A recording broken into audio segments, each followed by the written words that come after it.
The merciless wild. The heartless seas. When nature unleashes her cruelty, could you escape? Could you survive? These are the true stories of outdoorsmen, confronted by death, armed with raw courage and a will to live. They are the ones who beat the odds and return from their own fight to survive.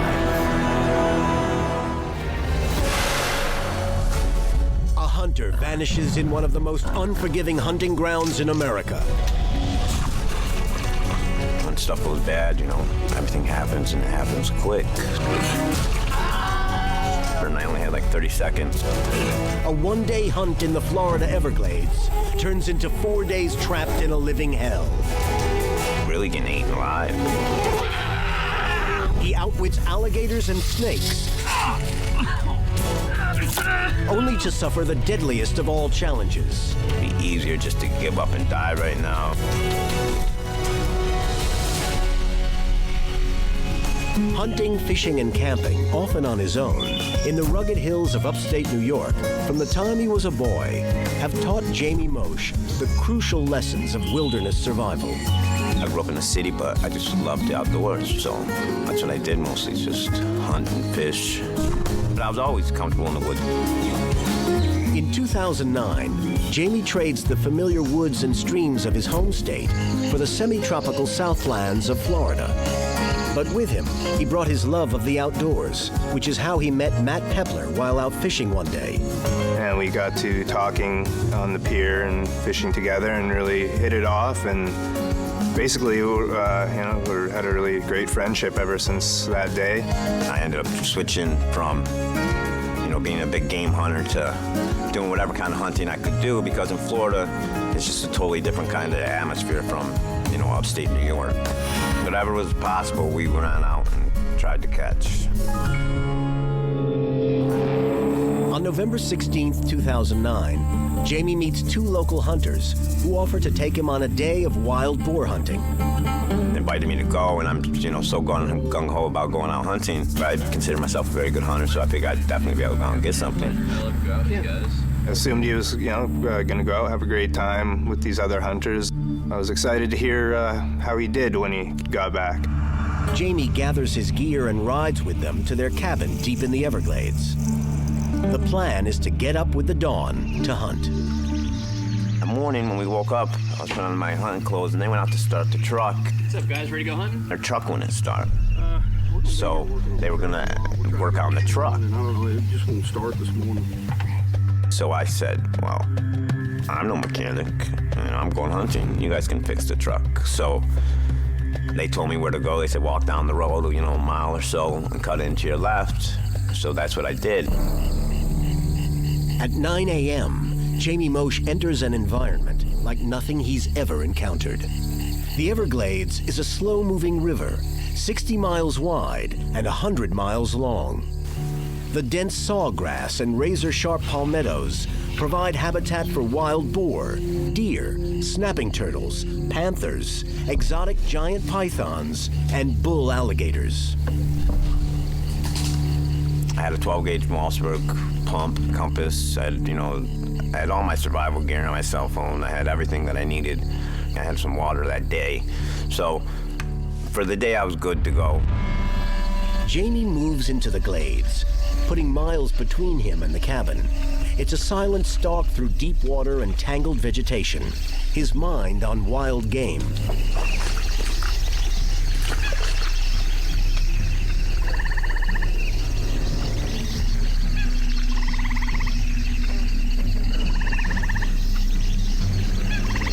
It was a really hot day that day, so nothing was really moving.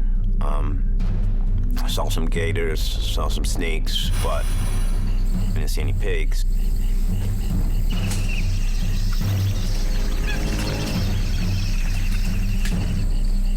Deeper and deeper, Jamie stalks, undeterred.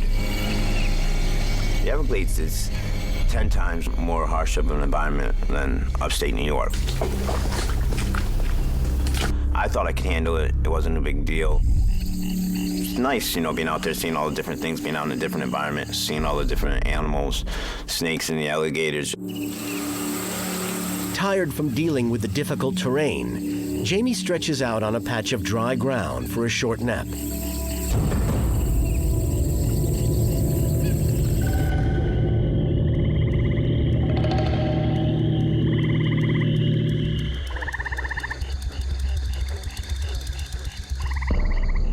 He awakens to the unexpected. When I woke up and realized it was dark, I figured, no big deal, I'll just walk out. But my flashlight was dead, all my stuff was dead, everything got wet that day.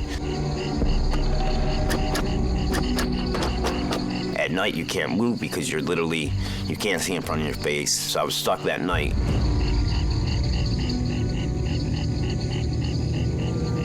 So I honestly didn't think it was a real big deal, I've stayed out in 10 times worse conditions than this. So I started a fire that night, had a fire, and, I slept next to my gun, and it was nice.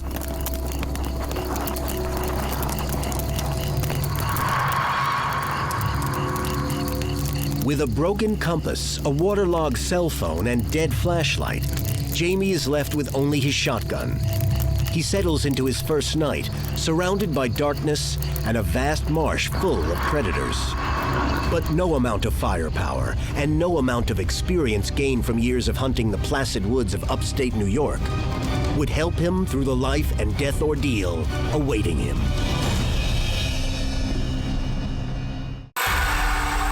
"30-year-old Jamie Mosh has brought his New York State wilderness survival skills to the foreign territory of South Florida.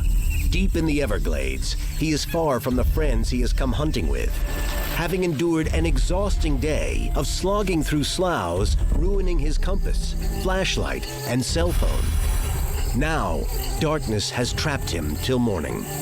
It got down to like 47 degrees or something, which is pretty cold. People don't know it gets that cold in November in Florida. Jamie's last chance to be located by his friends is to fire off the universal backwoods distress signal. He fires 3 fast, 3 slow, and then 3 fast shots. And I heard 1 gunshot, it seemed pretty close, but I was pretty sure where it came from, so I marked an arrow in the ground that night so I could walk that way in the morning, When Jamie does not return to the cabin, the other hunters contact the police and report him missing. Now Jamie's other friends and family know he's in jeopardy. I didn't really know what to think. Obviously, I was concerned, but Jamie did have a lot of survival skills, and my assumption was that he probably did make a fire and camped out there, and he'd make his way back out at daylight. I was up before the sun came up, I was cold, I was ready to get moving, my fire died off, had no food, no water. So I was ready, I was very eager, to get moving, so I could follow the sun. As soon as it came up, I knew exactly which way to go. But thickets of sharp-edged palmettos and tangles of vines prevent Jamie from being able to maintain a direct path. Sometimes I'd have to take detours to go through because it was so thick you couldn't get through it. So you'd have to go in the water, and then I'd end up chest deep in water that I didn't plan on going through, but I had to go through it to get to the next piece of land. It's now been over 24 hours, and Jamie Mosh is beginning to realize the magnitude of his predicament.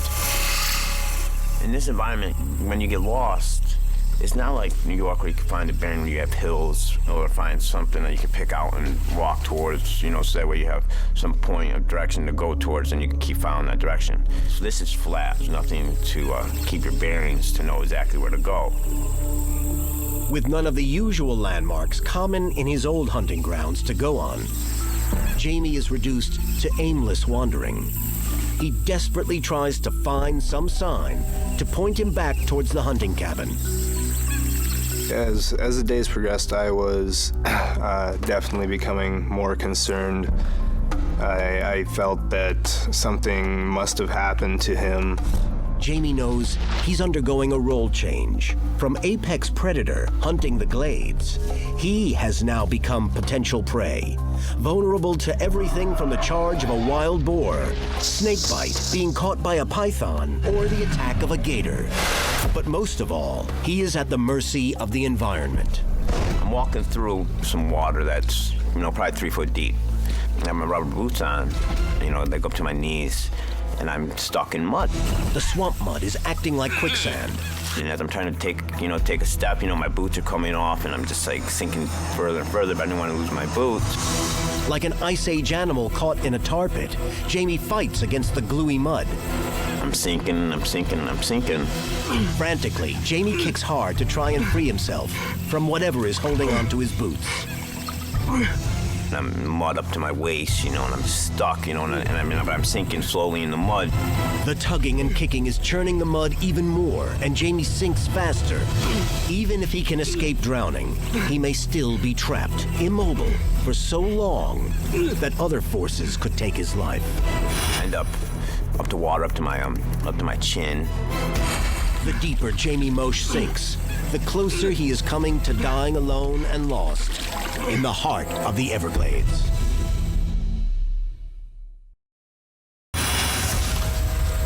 Hunter Jamie Mosh, lost and alone deep in the Florida Everglades, is trapped in quicksand-like mud and is moments from death. I started sinking, and I had my gun in my left hand, and I was hanging onto a branch with my right hand, trying to keep me up. I only had like 30 seconds left, so I had to make a decision. Jamie needs both hands to survive. He tries to throw his gun to shore. Didn't make it to shore, of course. It landed in a swamp. Jamie's last hope to free himself is to slip out of his boots, pants, and gear. I unbuckled my fanny pack and my pants.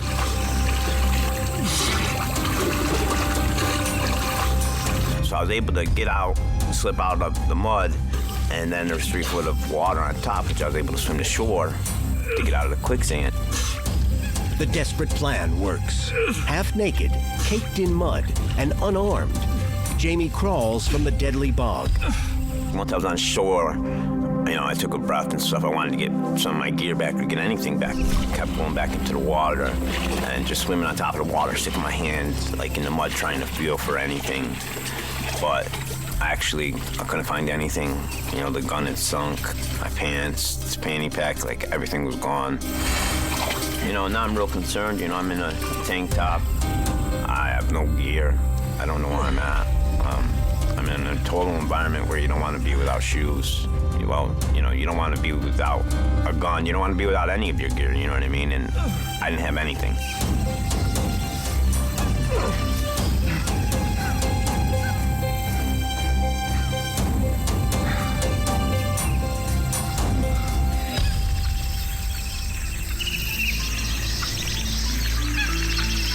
Jamie's physical predicament could hardly be worse.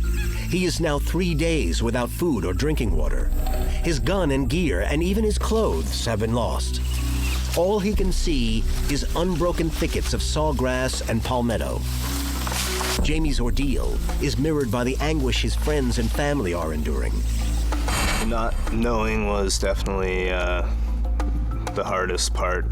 Did he have a fall and injure himself? Was he bitten by a snake? Was it an alligator? Jamie has not had anything to drink. He fears swamp-borne disease. Then luckily, he comes upon a natural spring. You don't find too many rocks in the Everglades, and there's like water in it. Crystal clear water, and every little mud puddle in Florida has these little guppies in there, these little minnows. Jamie uses his shirt as a filter to catch the guppies. I was eating the guppies, just, not very many, just what I could catch in my shirt. Caught a couple frogs, ate them. As he drinks the spring water and eats the tiny fish, he realizes there could be a heartier meal. I remember I was down on my hands and knees, like slurping this water, and it's like eel looking like thing like came out. I thought it was like a snake, like came out like to bite my lip or something, So I jumped back and I ended up getting a stick and wiggling it in front of the hole, and when he came out, I ended up grabbing it from behind. So I ate that.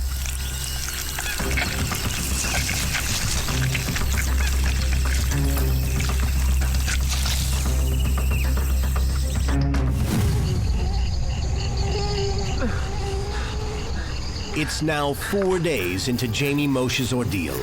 He's been slashed by vines and devoured by insects. I'm drenched, from walking through the swamps all day.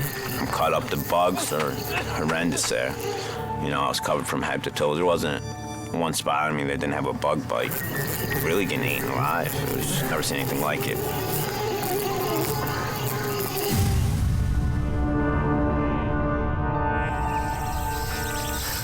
Wading through waist-deep water, Jamie is on the alert for venomous snakes, pythons, and aggressive alligators. But the real danger is something unexpected that may halt the lost hunter in his tracks. I end up twisting my leg in some, and in between some branches, and I popped my knee out. On top of all his other trials, Jamie now has to deal with a dislocated knee that may reduce him to immobility. He must take action. When you pop your knee out, it hurts really bad for the first 10 seconds when you do it. But after a half hour, it swells up so big, and it's pretty much like it's broken. You can't do anything, you can't move it. And I knew for a fact, if I don't pop my knee back in pretty soon, within a couple minutes, it's gonna swell so big, I'm not gonna be able to pop it back in. I'm not gonna be able to move, I'm just gonna be stuck. Jamie will have to treat his injury himself if he hopes to keep walking his way out. He braces himself. He must force his kneecap back into place. Blinding pain shoots through Jamie. Now, without a gun, gear, or a way to make a fire, he faces having to hobble on. Worse than all, though, is the spreading sense of despair. I've been going through this for days, I'm just thinking, I'd rather just die pretty much and do this.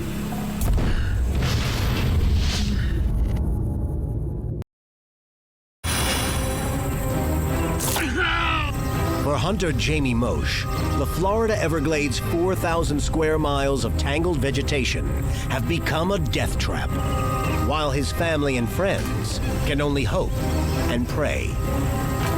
It was a very helpless feeling. All we could really do was talk to each other and try and keep our spirits up. And we had everybody here on the case, and there was so many people involved that he was going to be found. I was sure of it.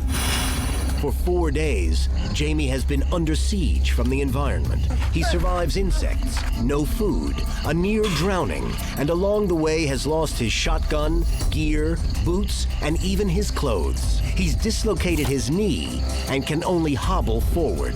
He tries to suppress dark thoughts. After I popped my leg back in, I sort of got a second wind, after I was feeling sorry for myself, thinking about killing myself, and, thinking about this, and I was thinking about my mother and my friends, and thinking about everybody. It was like, what? If anybody can make it out of this, you can make it out of this. For his family and friends, whom he knows are waiting for him, he presses on. Then he sees helicopters flying overhead. I keep seeing these helicopters, and they're flying over top of me, but they're not seeing me. The helicopters are a beacon of hope that the search is on for him.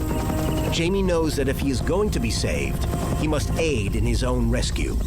I ended up climbing up this tree and sitting in this tree for a couple hours in the morning, trying to get a chopper to fly by that could see me. Of course, no helicopters fly by the whole time I'm up there. I could see them miles away, but none came by me the whole time. Jamie's efforts prove futile. Facing defeat, he climbs down from his perch. He's ready to give up. I find this hot spot and I lay down and it's in like a little clearing. Then, a miraculous sound. I'm hearing Jamie, and then I start hearing it get further and further away. Suddenly I screamed out, help! And, they screamed my name, and, over here! I said, yeah, I'm Jamie, and they came over, and they found me. I started crying, and I busted out in tears, I was just so overwhelmed, that I was found, you know. Base, we found Jamie. He's banged up, but he's alive. Drained of emotion, Jamie feels true exhaustion set in as his rescuers help him from the glades. He looked like he had walked out of a horror movie. He was cut from head to toe, cuts on top of mosquito bites on top of cuts. It looked pretty gruesome, but he was in good spirits and otherwise healthy. It was amazing to see him. It was amazing. Surreal almost, but a joyous occasion.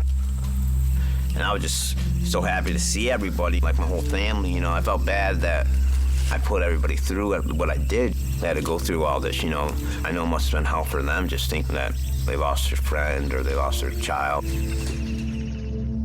This harrowing incident has given Jamie a new perspective on life. I definitely live each day with a little bit more love for life. I appreciate my friends and my family 10 times more because you really don't know what's going to happen the day after the next. So you got to tell your parents that you love them, tell your friends that you love them. If you learn anything, you know, of this whole incident, always be prepared, you know, and just remember anything can happen at any time.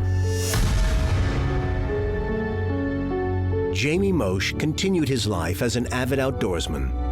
In the spring of 2013, shortly after sharing this story, Jamie passed away suddenly. His incredible story of survival remains a testament to the adventurous spirit that guided his life.